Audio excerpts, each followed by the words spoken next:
নেই chair table, computer কিংবা internet সংযোগ, অ্যানালগ পদ্ধতিতেই চলছে জিডি মামলার কার্যক্রম।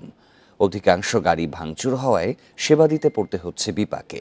এমনই নানা সমস্যার সীমাবদ্ধতা নিয়ে চালু হলো ঢাকা মহানগরের বেশিরভাগ থানার কার্যক্রম। এরপরও সাধারণ মানুষকে সেবা দেওয়ার দৃঢ় মনোবল নিয়ে কাজে ফিরেছে পুলিশ সদস্যরা। প্রিয় নম্বর সেট করে বিকাশে সেন্ড মানি করুন ফ্রি।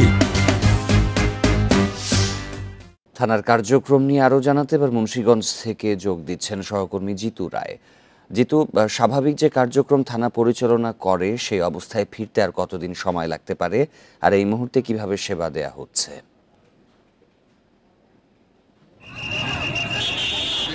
স্বাভাবিক যে কার্যক্রম মুন্সিগঞ্জের 7টি থানার মধ্যে 5টি থানায় ইতিমধ্যেই স্বাভাবিক কার্যক্রম শুরু হয়ে গেছে। এর মধ্যে মুন্সিগঞ্জ সদর থানা এবং কম্পিউটারি থানাতে ক্ষতিগ্রস্ত হবার ফলশ্রুতিতে সপ্তাহখানেক কার্যক্রম বন্ধ থাকার পরেও কিন্তু পুলিশ সদস্যরা যখন ফিরতে শুরু করেছে, মুন্সিগঞ্জের সদর থানার কার্যক্রমটি আনুষ্ঠানিকভাবে শুরু হয়েছে পুলিশ লাইন্স থেকে, যেহেতু ভবনটি ক্ষতিগ্রস্ত হয়েছে সদর থানা, এবং টঙ্গিবাড়ি থানার কার্যক্রমটি শুরু হয়েছে ডাকবাংলোতে। এই দুটি থানার কার্যক্রম আজ থেকে পুরোদমে চালু করেছেন বলে নিশ্চিত করেছেন পুলিশ সুপার মোহাম্মদ আসলাম খান।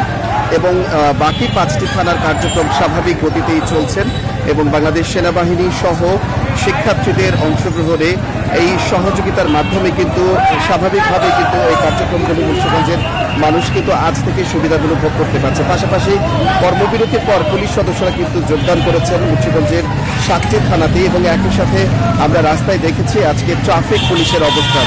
ট্রাফিক পুলিশও কিন্তু আজকে থানায় অবস্থান করেছেন এবং স্বাভাবিকভাবে ট্রাফিক পুলিশও কিন্তু তাদের দায়িত্ব পালন করছে। মুন্সিগঞ্জের 7টি থানার কার্যক্রম পুরোদমেই চলছে। এই ছিল মুন্সিগঞ্জের থানা কার্যক্রম সম্পর্কে আমার কাছে। স্বাভাবিক হওয়ার পথে থানার কার্যক্রম মুন্সিগঞ্জ থেকে জানাচ্ছিলেন জিতু রায়।